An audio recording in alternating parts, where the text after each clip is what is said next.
Hello hi ನಮಸ್ಕಾರ, welcome to food media. ನಾನು ಶರತ್ ಕುಮಾರ್. ಸ್ನೇಹಿತರೆ, ಒಂದು ರುಚಿಯಾದ ಅಡುಗೆ ಸಿಕ್ಕರೆ ಯಾರು ಬೇಡ ಅಂತ ಹೇಳ್ತಾರೆ. ನಾವು ತಿನ್ನುವಂಥ ಪ್ರತಿಯೊಂದು ಅಡುಗೆಯೂ ತುಂಬ ರುಚಿಯಾಗಿರಲಿ ಅಂತೇಳಿ ನಾವು ಆಸೆ ಪಡ್ತೀವಿ. ಹಾಗೆಯೇ ರುಚಿಯಾದಂಥ ಅಡುಗೆಗಳನ್ನ ನಾವು ಪ್ರತಿನಿತ್ಯ ತಿನ್ನಲಿಕ್ಕೆ ಇಷ್ಟಪಡ್ತಾ ಇರ್ತೀವಿ. ಕೆಲವೊಮ್ಮೆ ನಾವು ಮಾಡುವಂಥ ಅಡುಗೆ ಚೆನ್ನಾಗಾಗುತ್ತೆ, ಕೆಲವೊಮ್ಮೆ ಮಾಡುವಂಥ ಅಡುಗೆ ಚೆನ್ನಾಗಾಗೋದಿಲ್ಲ. ಇದಕ್ಕಾಗಿ ಪ್ರತಿದಿನ ನಾವು ಹೊಸ ಹೊಸ ರೀತಿಯ ಅಡುಗೆಗಳನ್ನ ಪ್ರಯತ್ನ ಮಾಡ್ತಾ ಇರ್ತೀವಿ, ಅದರ ಸ್ವಾದವನ್ನು ಅನುಭವಿಸ್ತಾ ಇರ್ತೀವಿ, ಹೊಸ ಹೊಸ ರುಚಿಗಳನ್ನ ತಿನ್ನಲಿಕ್ಕೂ ಸಹ ಇಷ್ಟಪಡ್ತೀವಿ. ಇವತ್ತಿನ ವಿಡಿಯೋದಲ್ಲಿ ಒಂದು ರುಚಿಯಾದಂಥ ಅಡುಗೆ ಮಾಡೋದು ನಿಮಗೆ ತಿಳಿಸ್ಕೊಡ್ತೀನಿ. ಅದಕ್ಕಿಂತ ಮುಂಚೆ ನೀವು ನಮ್ಮ ಹೊಸಬರಾಗಿದ್ದರೆ ದಯವಿಟ್ಟು ಸಬ್ಸ್ಕ್ರೈಬ್ ಮಾಡಿ, ಹಾಗೆಯೇ ಪಕ್ಕದಲ್ಲಿ ಬೆಲ್ಲೈಕನ್ನ ಕ್ಲಿಕ್ ಮಾಡಿ ಆಲ್ ಆಪ್ಷನ್ನ ಸೆಲೆಕ್ಟ್ ಮಾಡಿ. ನಮ್ಮ ಇದೇ ರೀತಿಯ ಪ್ರತಿಯೊಂದು ವಿಡಿಯೋಗಳ ನೋಟಿಫಿಕೇಶನ್ ಪಡಿಬೋದು. ಹಾಗೆಯೇ ವಿಡಿಯೋ ಮಿಸ್ ಮಾಡದೆ ಮೊಟ್ಟ ಮೊದಲು ನೀವು ನೋಡ್ಬೋದು. ಸ್ನೇಹಿತರೆ, ತರಕಾರಿ ಅನ್ನೋದು ಪ್ರತಿಯೊಬ್ಬರಿಗೂ ಪ್ರತಿಯೊಂದು ತರಕಾರಿ ಸಹ ಇಷ್ಟ ಆಗಲ್ಲ. ಅದರಲ್ಲಿ ಕೆಲವೊಂದು ತರಕಾರಿ ಕೆಲವರಿಗೆ ಇಷ್ಟ ಆದರೆ ಕೆಲವೊಂದು ತರಕಾರಿ ಕೆಲವರಿಗೆ ಇಷ್ಟ ಆಗೋದಿಲ್ಲ. ನಾನು ಇವತ್ತಿನ ವಿಡಿಯೋದಲ್ಲಿ ತುಂಬ ರುಚಿಯಾಗಿ ಮಾಡುವಂತಹ ಒಂದು ಪಲ್ಯವನ್ನು ತೋರಿಸ್ತೀನಿ, ಅಥವಾ ನಾವು ಸುಕ್ಕ ಅಂತ ಹೇಳ್ಬೋದು. ನಾವು ಮಾಡ್ತಿರೋದು ಯಾವುದು ಗೊತ್ತಾ? ಕ್ಯಾಬೇಜಿನ ಸುಕ್ಕ. ನಾವು ಕಳೆದ ವಿಡಿಯೋದಲ್ಲಿ ಇದೇ ಕ್ಯಾಬೇಜನ್ನು ಉಪಯೋಗ ಮಾಡಿ ಪಕೋಡ ಮಾಡೋದು ಹೇಗೆ ಅಂತ ತಿಳಿಸ್ಕೊಟ್ಟಿದ್ವಿ. ಅದು ಸಹ ಹೋಟೆಲ್ನ ರೀತಿಯಲ್ಲಿ ಒಂದು ಒಳ್ಳೆಯ ಟೇಸ್ಟ್ ಕೊಡುವಂಥದ್ದು. ಆದರೆ ಇವತ್ತಿನ ವಿಡಿಯೋದಲ್ಲಿ ಕ್ಯಾಬೇಜಿನ ಸುಕ್ಕವನ್ನು ಮಾಡೋದು ಹೇಗೆ ಅಂತ ನೋಡ್ಕೊಂಬರೋಣ. ಅದು ಸಹ ತುಂಬ ರುಚಿಯಾಗಿರುತ್ತೆ. ನಿಮಗೆ ಚಿಕನ್ ಮಟನ್ ತಿನ್ನುವರಾಗಿದ್ದರೆ ಅದಕ್ಕಿಂತಲೂ ತುಂಬ ಟೇಸ್ಟ್ನ ಕೊಡುವಂತಹ ಒಂದು ರೆಸಿಪಿ ಕೂಡ ಇದು ಹೌದು. ಹಾಗಾದ್ರೆ ಇನ್ಯಾಗ್ತಡ, ಬನ್ನಿ ಮಾಡೋದು ಹೇಗೆ ಅಂತ ನೋಡ್ಕೊಂಬರೋಣ. ನಾವು ಒಂದು ತೆಂಗಿನಕಾಯಿಯನ್ನು ಹೆರೆದು ಹಾಕೊಳ್ತಿದ್ದೇವೆ.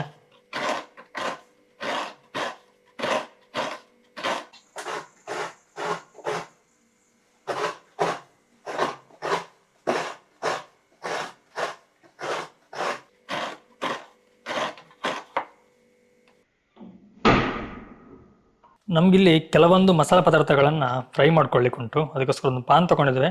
ಪಾನಿಗೆ ಸ್ವಲ್ಪ ತೆಂಗಿನ ಎಣ್ಣೆನ ಹಾಕ್ಕೊಳ್ತಿದ್ದೇವೆ. ನೀವು ತೆಂಗಿನ ಎಣ್ಣೆ ಯೂಸ್ ಮಾಡ್ಬೇಕಂತೇನಿಲ್ಲ, ನಿಮ್ಮಲ್ಲಿ ಯಾವ ಎಣ್ಣೆ ಉಂಟು ಆ ಎಣ್ಣೆ ನೀವು ಯೂಸ್ ಮಾಡ್ಕೋಬೋದು. ನಾವು ಒಟ್ಟು 3 ಈರುಳ್ಳಿ ಕಟ್ ಮಾಡಿಟ್ಟಿದ್ದೀವಿ. ಅದರಲ್ಲಿ ಒಂದು ಅರ್ಧ ಈರುಳ್ಳಿಯನ್ನು ಈ ಪಾನಿಗೆ ಹಾಕ್ಕೊಳ್ತಿದ್ದೇವೆ. ಒಂದು 6 ಬೆಳ್ಳುಳ್ಳಿಯನ್ನು ಹಾಕ್ಕೊಳ್ತಿದ್ದೇವೆ.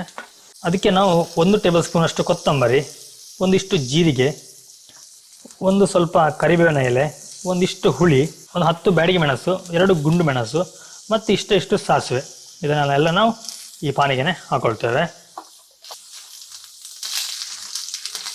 ಇದನ್ನ ಚೆನ್ನಾಗಿ ಫ್ರೈ ಮಾಡ್ಕೊಳ್ಳಿ.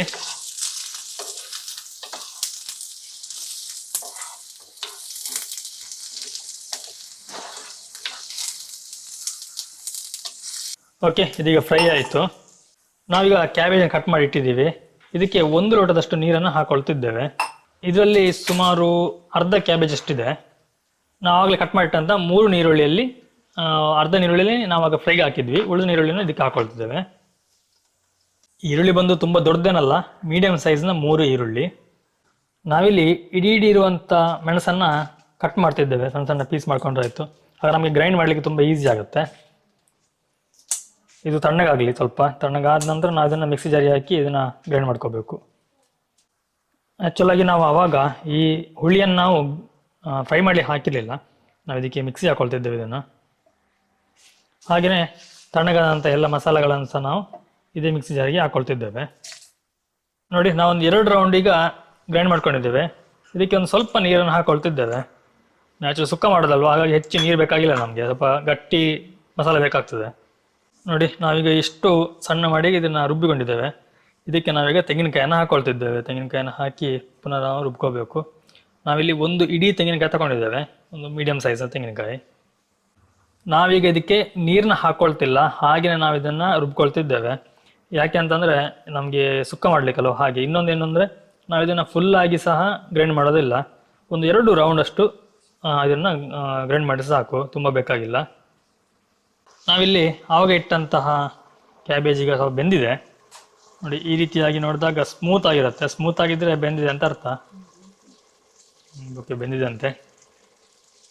ರುಚಿಗೆ ಎಷ್ಟು ಬೇಕೋ ಅಷ್ಟು ಉಪ್ಪನ್ನು ಹಾಕೊಳ್ಳಿ. ನಾವಿಲ್ಲಿ ಹುಡಿ ಉಪ್ಪನ್ನೇ ತಗೊಂಡಿದ್ದೇವೆ. ನೋಡಿ, ನಾವಿಲ್ಲಿ ರುಬ್ಬಿಟ್ಟಂಥ ಮಸಾಲೆ ಈ ರೀತಿ ಇದೆ, ನೀವು ನೋಡ್ಬೋದು. ಅದರಲ್ಲಿ ಕಾಯಿ ಎಲ್ಲ ಚೆನ್ನಾಗಿ ಕಾಣ್ತಾ ಉಂಟು. ನಾವು ಫುಲ್ಲಾಗಿ ಏನು ರುಬ್ಕೊಳ್ಳಿಲ್ಲ, ಜಸ್ಟ್ ಒಂದು ಮಸಾಲೆ ಮತ್ತು ತೆಂಗಿನಕಾಯಿ ಮಿಕ್ಸ್ ಆಗುವ ಹಾಗೆ ಒಂದು 2 ಸುತ್ತಷ್ಟು ಕಡ್ಕೊಂಡ್ರೆ ಸಾಕು, ರುಬ್ಕೊಂಡ್ರೆ ಸಾಕು.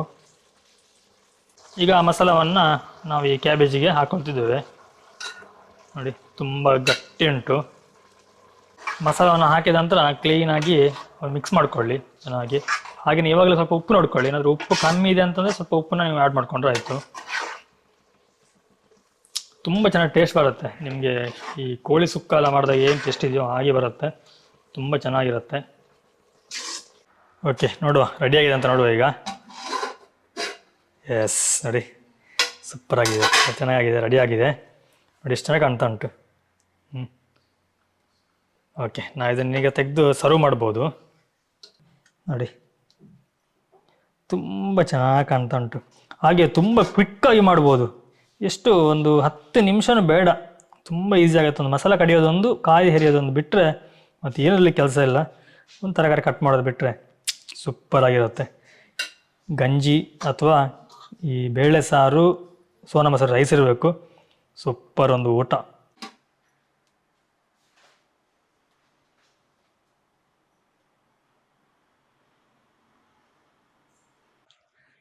ಸ್ನೇಹಿತರೆ ನೋಡ್ರಲ್ಲ, ಇದು ಕ್ಯಾಬೇಜ್ ಸುಕ್ಕ ಮಾಡುವಂಥ ರೆಸಿಪಿ ಆಗಿತ್ತು. ಈ ರೆಸಿಪಿ ನಿಮ್ಗೆ ಇಷ್ಟ ಆಯ್ತು ಕೊಡ್ತೀನಿ. ಇಷ್ಟ ಆಯ್ತು ಲೈಕ್ ಕೊಡಿ, ಹಾಗೆ ಚಾನಲ್ಗೆ ಸಬ್ಸ್ಕ್ರೈಬ್ ಮಾಡೋದನ್ನ ಮರಿಬೇಡಿ.